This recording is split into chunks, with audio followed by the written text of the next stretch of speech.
Hello, कैसे हैं आप सब? आप सबों का म्यूसस एकेडमी में स्वागत है। जैसा कि आप लोगों ने थंबनेल में पढ़ा है, आज हम सब त्रिभुज के बारे में पढ़ेंगे। इस वीडियो में त्रिभुज की परिभाषा, त्रिभुज के प्रकार और त्रिभुज से संबंधित अन्य विशेष जानकारियों के बारे में समझेंगे। देर नहीं करते हुए, यदि आप लोगों ने अभी तक मेरे चैनल को सब्सक्राइब नहीं किया है तो सब्सक्राइब करेंगे और बेल आइकन को प्रेस कर लेंगे ताकि नए आने वाले वीडियो के बारे में नोटिफिकेशन आप सबों को मिल सके। अब चलिए हम सब टॉपिक पे चलते हैं और देखते हैं। यहाँ पे देखिए, मैंने एक त्रिभुज बनाया है। इस त्रिभुज का नाम है ABC। देखिए, जो त्रिभुज होता है ना, त्रिभुज तीन भुजाओं से घिरी हुई एक बंद आकृति है। सबसे पहली बात, त्रिभुज क्या है? त्रिभुज तीन भुजाओं से घिरी हुई एक बंद आकृति है। त्रिभुज में तीन भुजाएं होते हैं। जैसे यहाँ पे देखिए, तीन भुजाएं कौन कौन हैं? पहली भुजा है AB। त्रिभुज में कितनी भुजाएं होती हैं? तीन भुजाएं। तो ये सबसे प्रमुख बात है, त्रिभुज में तीन भुजाएं होती हैं। त्रिभुज में कितनी भुजाएं? तीन भुजाएं। अब कौन कौन सी भुजाएं हैं? तो देखिए, पहली भुजा है AB, दूसरी भुजा है BC और तीसरी भुजा कौन सी है? CA। तीसरी भुजा क्या है? CA। यही त्रिभुज की तीन भुजाएं हैं। ठीक इसी प्रकार त्रिभुज में तीन कोण होते हैं। कितने कोण? तीन कोण होते हैं त्रिभुज में। ठीक है, जैसे यहाँ पे देखेंगे, पहला कोण यहाँ पे है, दूसरा कोण यहाँ पे है और तीसरा कोण यहाँ पे है। अब कोण क्या होता है? आप सोचेंगे कि आखिर कोण होता क्या है? दो भुजाओं के आपस में मिलने से कोण का निर्माण होता है। ठीक है, तो यहाँ पे त्रिभुज में तीन कोण हैं। पहला कोण जो है वह है A, दूसरा कोण है कोण B और तीसरा कोण है कोण C। जो कोण A है, देखिए यहाँ पे जो कोण A है, इसको इस तरह से भी लिखा जा सकता है BAC। इसको ऐसे भी लिख सकते हैं BAC। जो कोण B है, इसको लिख सकते हैं ABC। मतलब जिस कोण की चर्चा होगी उसको बीच में रखना है। इसको हम लोग लिख सकते हैं कोण ABC। और जो C है, इसको ऐसे भी लिख सकते हैं BCA, कोण BCA। यहां तक आप लोगों को अच्छे से समझ में आ रहा होगा। अब देखिए, इस त्रिभुज में एक और चीज समझने वाला है। ठीक है, जो ये त्रिभुज है, त्रिभुज में तीन भुजाएं हैं, तीन कोण हैं, साथ ही साथ क्या है, इसमें तीन शीर्ष हैं। कितने?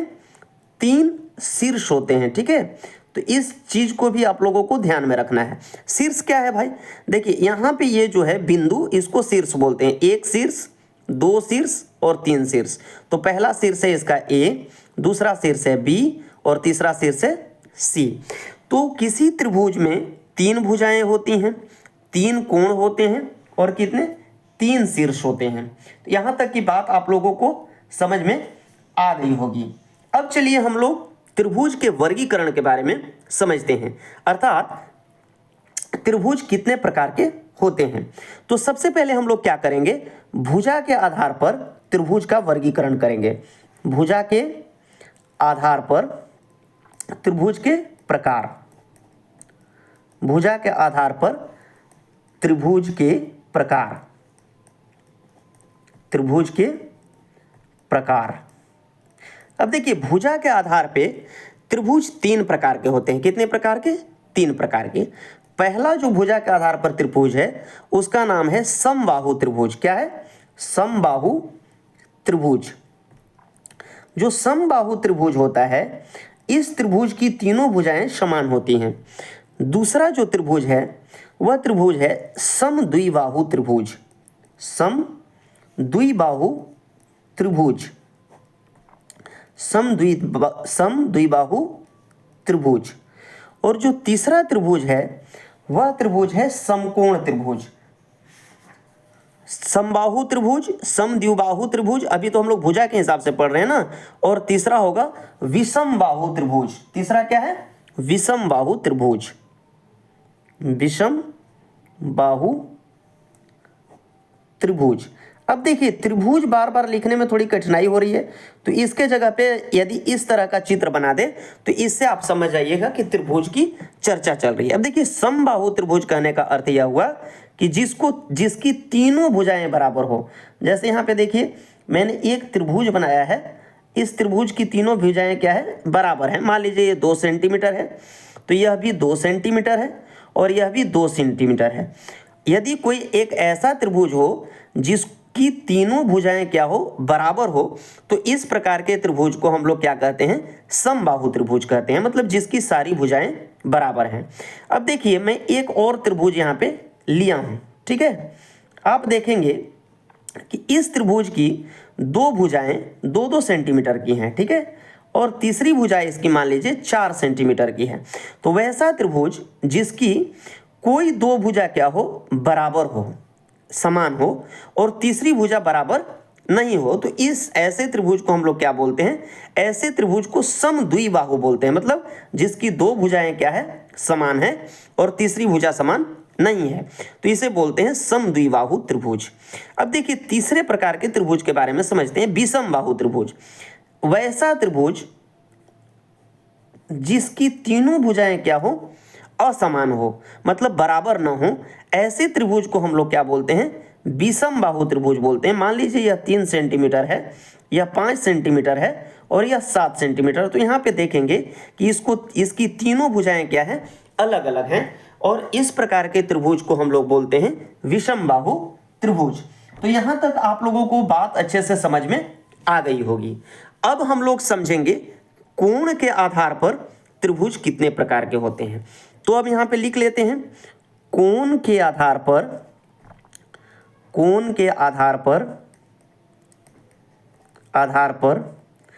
त्रिभुज के प्रकार। देखिए कोण के आधार पर त्रिभुज जो हैं 3 प्रकार के होते हैं, ठीक है। पहला जो कोण के आधार पर त्रिभुज है उसका नाम देखेंगे आप। पहला जो कोण के आधार पे जो त्रिभुज है उसको हम लोग बोलते हैं न्यून कोण त्रिभुज। क्या बोलते हैं, न्यून कोण त्रिभुज। न्यून कोण त्रिभुज को अंग्रेजी में एक्यूट एंगल ट्रायंगल के नाम से जाना जाता है। न्यून कोण त्रिभुज को किस नाम से जानते हैं, एक्यूट एंगल ट्रायंगल के नाम से हम लोग जानते हैं। दूसरा जो त्रिभुज है वह है समकोण त्रिभुज। क्या है, समकोण त्रिभुज। और जो तीसरे प्रकार का त्रिभुज है वह है अधिक कोण त्रिभुज। क्या है, अधिक कोण त्रिभुज।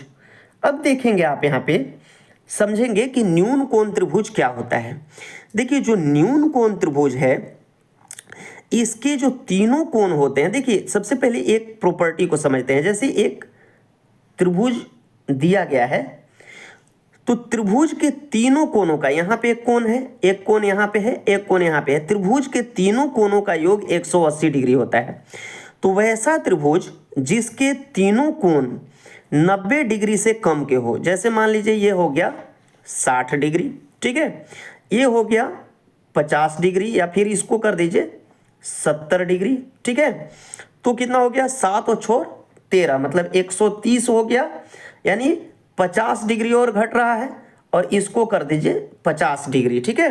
तो इस प्रकार का जो त्रिभुज जिसके तीनों कोण क्या हो, 90 डिग्री से कम हो, 90 डिग्री से क्या होना चाहिए, कम हो, तो वैसे त्रिभुज को हम लोग कहते हैं न्यून कोण त्रिभुज।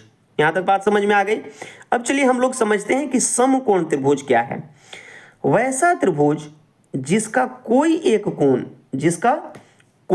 कोण 90 डिग्री का हो, वैसे त्रिभुज को हम लोग कहते हैं समकोण त्रिभुज।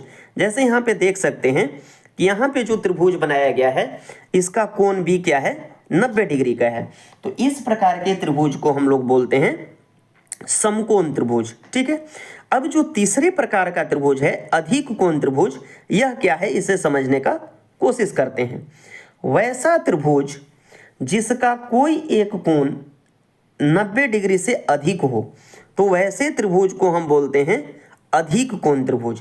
जैसे यहाँ पे आप देखेंगे कि एक त्रिभुज है, मान लीजिए कि इसका एक कोण 20 डिग्री है, कोण 120 डिग्री है कोण भी, और इसका कोण ए जो है यह है 30 डिग्री, ठीक है, और कोण सी जो है वह है 30 डिग्री। तो यहाँ पे देखेंगे इसका एक कोण बी जो है वह क्या है, 90 डिग्री से अधिक है। तो ऐसे त्रिभुज को हम लोग बोलते हैं अधिक कोण त्रिभुज, जिसका एक कोण क्या हो, 90 डिग्री से अधिक हो। तो आप अभी तक समझ गए होंगे 3 प्रकार के त्रिभुज जो कोण के आधार पर अभी हमने बताया। पहला त्रिभुज था न्यून कोण, दूसरा था समकोण और तीसरा था अधिक कोण त्रिभुज। अब चलिए त्रिभुज से संबंधित कुछ महत्वपूर्ण बिंदुओं को समझते हैं।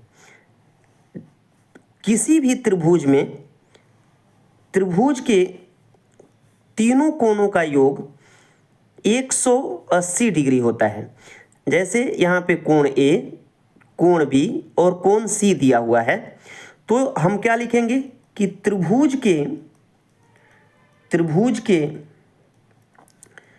तीनों कोणों का योग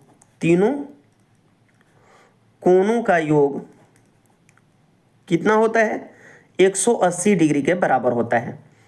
180 डिग्री के बराबर होता है। इसको हमेशा आपको क्या करना है, याद रखना है, ठीक है। 180 डिग्री के बराबर होता है।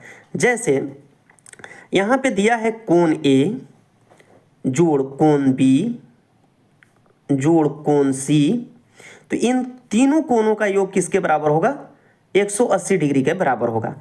अगर इसमें से मान लीजिए 2 कोण दिया है, जैसे कोण ए 60 डिग्री दिया है और कोण बी 70 डिग्री दिया है। अब कोण सी निकालने के लिए बोला जाए तो आसानी से हम लोग निकाल सकते हैं। जैसे कोण ए का मान कितना रखेंगे, कोण ए का मान रखेंगे हम लोग 60 डिग्री। कोण बी का मान हम लोग कितना रखेंगे, कोण बी का मान रखेंगे 70 डिग्री और कोण सी का मान हम लोग यहीं पे ऐसे पुट कर देंगे। तो ये हो गया 180 डिग्री, ठीक है। अब क्या करेंगे, 60 और 70 को जोड़ेंगे तो कितना हो जाएगा, 130 डिग्री हो जाएगा। और कोण सी को ऐसे ही लिखेंगे और 180 डिग्री लिख देंगे। अब देखिए कोण सी को यहाँ पे वैसे ही छोड़ देंगे और ये 130 डिग्री को 180 डिग्री में से इधर ला करके घटा देंगे। तो कितना आएगा, यह आएगा 50 डिग्री। यानी कि कोण सी का मान, ये कोण सी का मान अब 50 डिग्री आ गया। तो इस तरह से अगर 2 कोण दिया हुआ है, कोई भी 2 कोण, तो तीसरे कोण के मान को हम लोग आसानी से ज्ञान कर सकते हैं। अब चलिए जो अगला प्रॉपर्टी है, प्रॉपर्टीज 2, उसको हम लोग थोड़ा सा समझने का कोशिश करते हैं। एक त्रिभुज इस तरह से बना हुआ है और इस त्रिभुज के एक भुजा को जब हम लोग थोड़ा सा बढ़ाते हैं तो इस तरह से इस भुजा के बढ़ने से जो यहाँ पे कोण बनता है, इसको हम लोग बोलते हैं बाह्य कोण। क्या बोलते हैं, बाह्य कोण बोलते हैं। अब देखिए यह जो बाह्य कोण है, मान लीजिए यह त्रिभुज है ए, यह बी, यह सी और यह है डी, ठीक है। तो यहाँ पे जो ये बाह्य कोण बन रहा है, इस बाह्य कोण का मान कितना होता है, ठीक है। यानी कि कोण ए सी डी जो कि बाह्य कोण है, यह किसके बराबर हो जाएगा, कोण ए प्लस कोण बी के योग के बराबर हो जाएगा। मतलब इस वाले कोण और इस वाले कोण, ये दोनों कोण के योग के बराबर हो जाएगा। मतलब किसी भी त्रिभुज का बाह्य कोण उसके संगत कोण को छोड़कर 2 आंतरिक कोण के योग के बराबर होता है। यानी कि इसके और इसके योग के क्या होगा, बराबर होगा। इसके और इसके योग के बराबर होगा। मान लीजिए यह अगर दिया है 40 डिग्री, यह भी दिया है 40 डिग्री, तो ये वाला कितना हो जाएगा, 80 डिग्री का कोण होगा। तो ये 2 बातें आप लोगों को समझ में आ गई होगी, ठीक है। चलिए अब इसका हम लोग क्या करते हैं, अब इसका हम लोग तीसरा प्रॉपर्टी समझने का कोशिश करते हैं, ठीक है। 2 प्रॉपर्टी तो आप लोगों को समझ में आ गया होगा अच्छे से कि मैं क्या बताना चाह रहा हूं। अब चलिए तीसरा प्रॉपर्टी हम लोग समझते हैं, किसके बारे में, ट्रायंगल के बारे में, त्रिभुज के बारे में। देखिए यहाँ पे मेरे पास एक त्रिभुज दिया गया है, यहाँ पे ये समकोण त्रिभुज दिया गया है। कौन सा त्रिभुज है, समकोण त्रिभुज। समकोण त्रिभुज हो या फिर समबाहु त्रिभुज हो या विषमबाहु त्रिभुज हो, किसी भी प्रकार का अगर त्रिभुज है तो इसमें कितनी भुजाएं होंगी, 3 भुजाएं होंगी। पहली भुजा, दूसरी भुजा और तीसरी भुजा। तो एक प्रॉपर्टी कहता है कि त्रिभुज के किन्हीं 2 भुजाओं का योग तीसरी भुजा से ज्यादा होना चाहिए।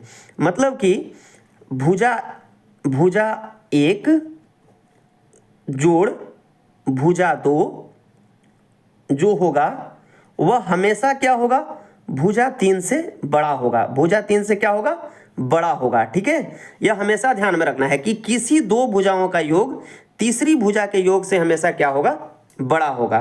तो ये त्रिभुज से संबंधित कुछ महत्वपूर्ण बिंदु थे जिस पे अभी हम लोग चर्चा किए।